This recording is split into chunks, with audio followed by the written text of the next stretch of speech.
Well, today I'm totally winging it. So whatever's going to happen today in today's episode, it is going to happen. So welcome to episode 59. Welcome to the show.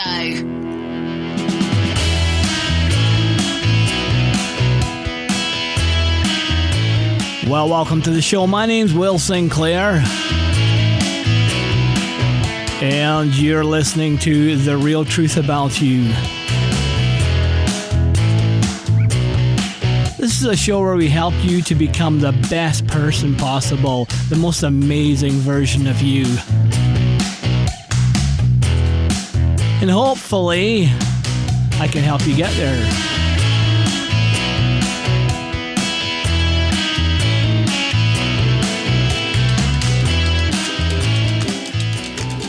So I said at the beginning I didn't really know what the show was going to be about. And I really don't know what it's going to be about, but one thing I do know is I've hit the record button, and so we're actually recording live right now. That's how I run my shows, and I guess, or just whatever comes out of my mouth. And one thing that actually did come out of my mouth was about helping you on your journey. First, I want to talk about the website. I've been trying to update you on the website, and yes, it's still called therealtruthaboutyou.com, and I built I'm transferring all my posts over to therealtruthaboutyou.podcast.com, and it's mostly to make up for my illiterate speaking abilities, but my illiterate technical abilities, because I'm trying to work with a new web hosting provider where you host websites and things like that. And I'm trying to transfer my domain name, therealtruthaboutyou.com, over to this new site, and so I'm having difficulty figuring it out. Maybe it's because I'm getting older. I used to be really good at it, but right now I'm just like 57, almost 58 years old. Next month, yes, December 2017, I'll be 58 years old. They're right at the end of the year, though, right? December the 30th.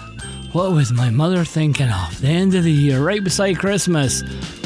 Anyway, so I'm working on that. And so if you go to therealtruthaboutyou.com and you just can't seem to find anything, and then go to therealtruthaboutyou.podcast.com, and there might be a few episodes I put up there already. I'm kind of lazy that way. I hate to say that, but yeah, I got so many other things on the go right now that I'm venturing forward with. One of them is I'm working with my daughter, Michelle. Shout out to Michelle Vandenherk in Estevan, Saskatchewan. And she's actually helping me to sell my images online, my photographs. I'm an avid photographer, and so you can go there. We're building that site up, and right now you can download images. You can purchase images to download. And it's called eliteuprintimages.ca, because we're in Canada. eliteuprintimages.ca. You can also type .com if you want. It'll take you to the eliteuprintimages.ca, and it's U as in Y-O-U.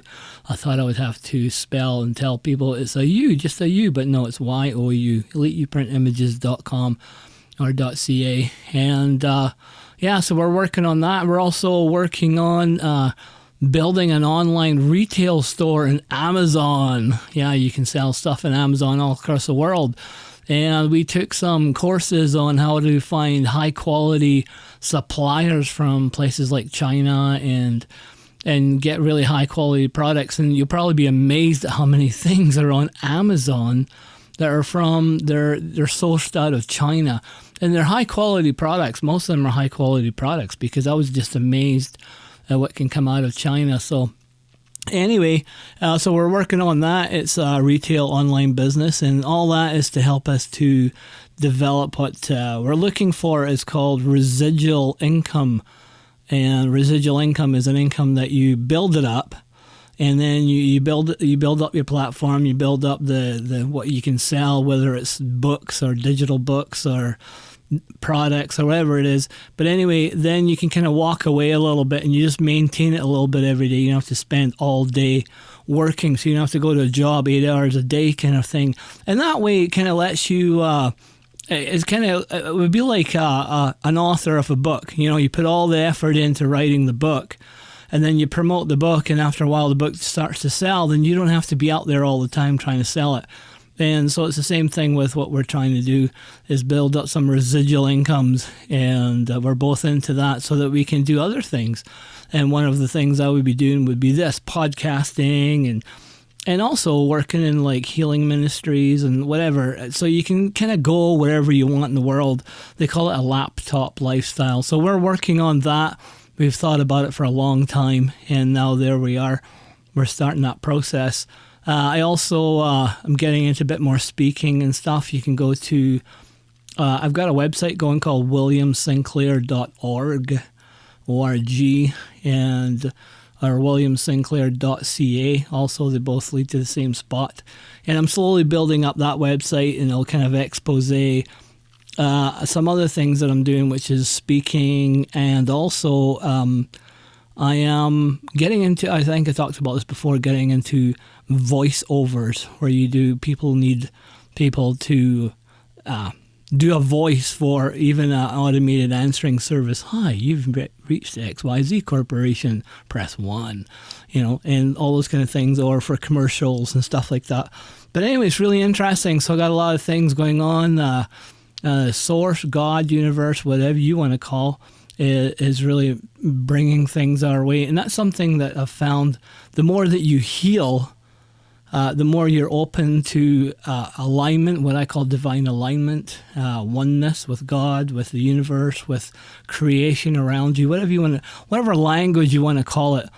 And I'm actually finding that the cool thing about all these different things is language. We all have these language barriers, and I grew up in the Christian church, and I'm still a Catholic Christian, and still attend Catholic church, but I've been so much more into what I call spiritual alternatives, or alternative spirituality, and I only call it that because it's alternative in a sense to Christianity. It's the same thing, but it's got different language, and I'm finding that there's so many things. In all honesty, last weekend, this is mid-November 2017, and last weekend I had the opportunity to take in a Reiki class, Reiki Level 1, which is all about healing yourself, and Christians would call it through grace, and other people would call it through energy. It's the same thing. It all comes from God. And so it was pretty amazing. And one of the things I've found is if you tell some people, if you say, I'm taking Reiki, they'll go, oh my, that's from the devil, buddy, don't go there. But the truth of the matter is, a lot of it's all the same thing.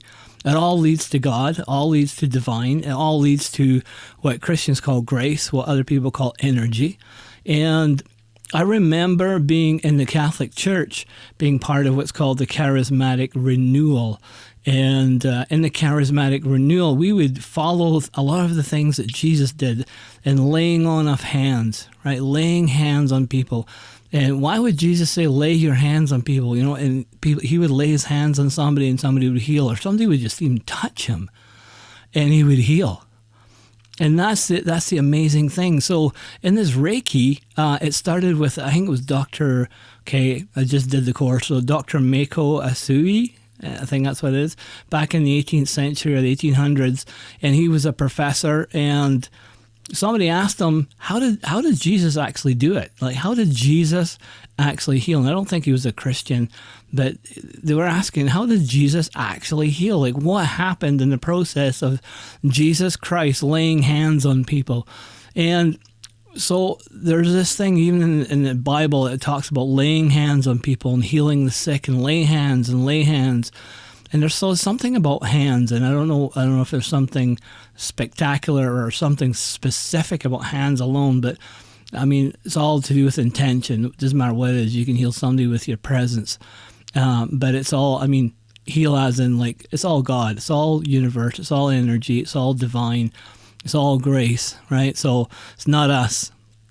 But anyway, I noticed at that period in my life, which is way back in the 80s, way back in the 80s. I was in my 20s, and I ended up in this thing called the Charismatic Renewal. And the Charismatic Renewal was about the movement of the Holy Spirit. And it was about the Holy Spirit was doing all kinds of things, and it was a fresh movement of God, if you can call it that, through the churches and the mainline churches. And what was happening is you would see people getting healed left and right. I remember being at a conference and a priest saying to a guy that he was in a cafeteria lineup without knowing him, saying, you've been healed of cancer. And the guy was like, how do you even know I have cancer? And he says, and the way I know is because, or here's your confirmation, is that you usually put your key in your wallet when you lock your front door, and you put the key in your wallet, but today you put it in your left pocket. And the guy checked his wallet and his key wasn't there, and he checked his pocket and it was there, right? So people were getting healed left and right. God was just doing something amazing. And there was something about this laying on of hands. And I remember being involved in prayer groups, and I remember laying hands on people. All right, and just placing my hands, and sometimes you were told to, really firmly lay your hand on somebody, and sometimes it was like, no, let it be very gentle. But I remember people would turn around afterwards and say, holy, was that, your hand was like hot. And this wasn't all the time, but sometimes they would turn around and say, your hand was hot. I could just feel this heat going through my body. And really it's God healing, right? It's God's grace, God's energy, whatever you want to call it. It's all language, right? And let's not get hung up on language, because let's face it, there is no language to describe God. There's no language at all to describe God. So anyway, when I was doing this Reiki, learning how to do Reiki, which is all about allowing energy or God's grace to flow through you, right? Basically, through your hands. And Reiki talks about we all have the not the power, but the ability to heal ourselves. We have the ability to heal ourselves. Reiki is the energy that connects our higher self to everything that's around us, all of God's creation. And so anyway, we have to do this thing for 30 days now. It's called self-healing. And it's where you lay hands, but on yourself. And you do it on different parts of your body. You go from your head all the way down to your feet. And you're just laying your hands on yourself, right? Is all you're doing. And no, I'm not talking perverted or anything. What I'm talking is about just resting your hands on your chest, resting them on your stomach, resting them on your hips, resting them on your head, resting them on the back of your head, on your neck, all that kind of stuff, right? And so I was doing this, and I can actually feel heat coming from my hands. And I'm not just talking about, wow, your hands are nice and warm today. This morning, my hands were absolutely cold when I got out of bed, right? And I could actually feel heat coming through my body from them.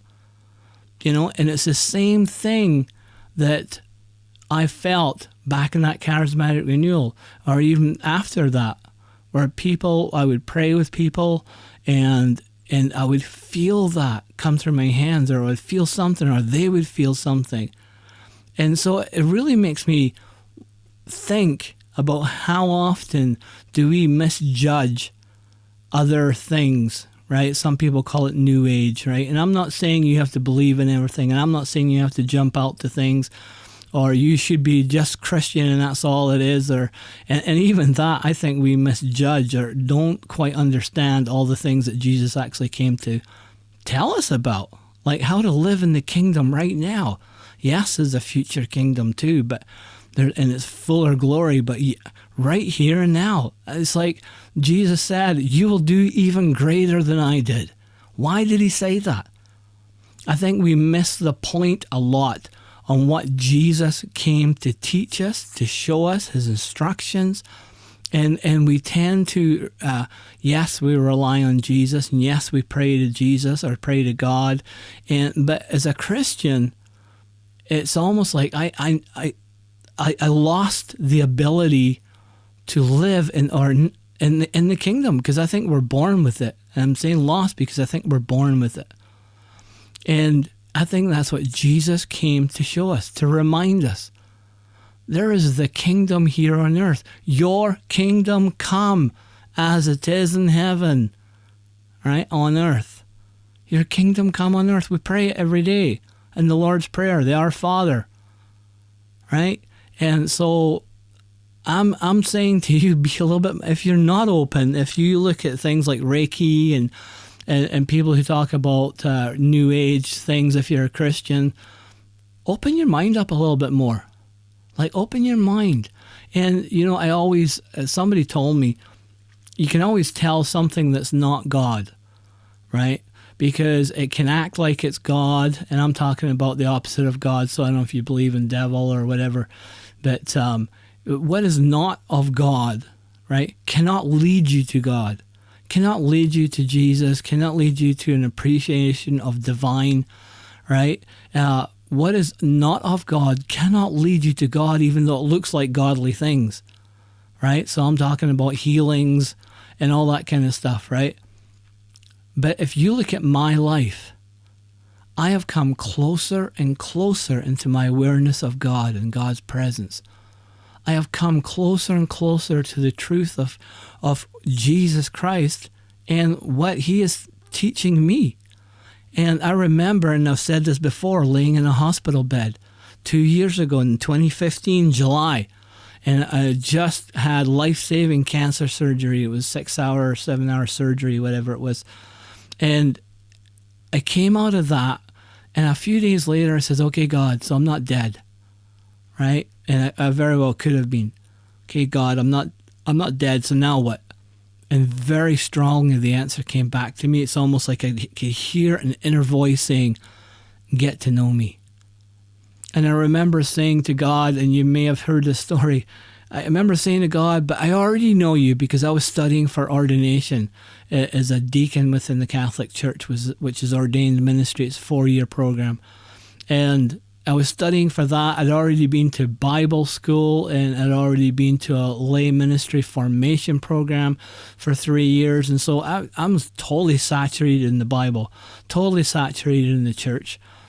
And I said, but I already know you. Like, I do know you. And the answer that came back to me was, no, get to know me. Get to know me. And I have found since then that God has opened doors and taken me places I would never, ever have imagined. I would never have thought about getting into meditation. I would have never entered into what I call, at that time, I called like a New Age group on meditation, like people who are into crystals and things like that. I would never have thought God would have led me into that. And I remember one day in my prayer time, and I journaled, I remember one day, I think it was 2012 or 2013. Yeah, it was in 2013. And I wrote in my journal, and I really felt God telling me, your life is going to get messy.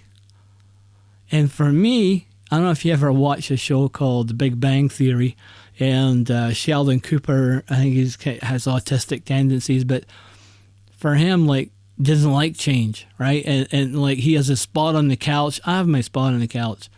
Right, he had his favorite pen. I have my favorite pen.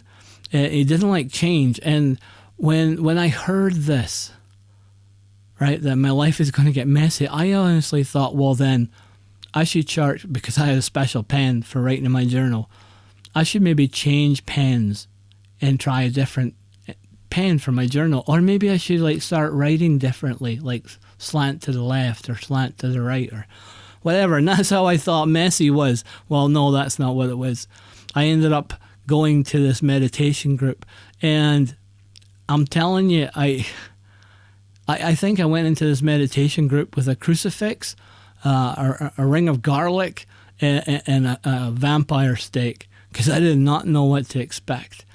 And I'm telling you something, this whole process over the last 3 years that I've been going there, just over 3, almost 4 years now, is totally transformed my life. Totally brought me into an inner journey with God. Totally brought out the Spirit in me to realize God's presence Become more aware. Like, and Jesus said, and at the end of Matthew, it says, I am with you always until the end of time. And yet we talk about getting closer to God. And well, if God is always with us, how can we get closer to that? We can't, because God is always here. God is always around you. God is always with you. Always.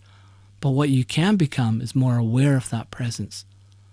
You become more aware of that presence. And it's this whole inner journey. This whole inner journey that meditation brought me to. It was a quieting of the mind. When I was studying to be a deacon, it was book after book after book after book. And it was like so much mind formation. And yes, spiritual formation too, don't get me wrong, right? There's a lot of spiritual depth there too.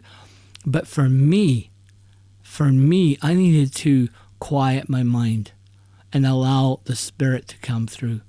I had to quiet my mind from all the thoughts and the things that were going on, to allow God to come through. Because God comes through in a whisper. God doesn't always come through in the big thunderclaps and earthquakes and things like that. When you really want to hear God, you have to quiet your life. Quiet your life down. Slow it down so that you can truly hear God from within your heart.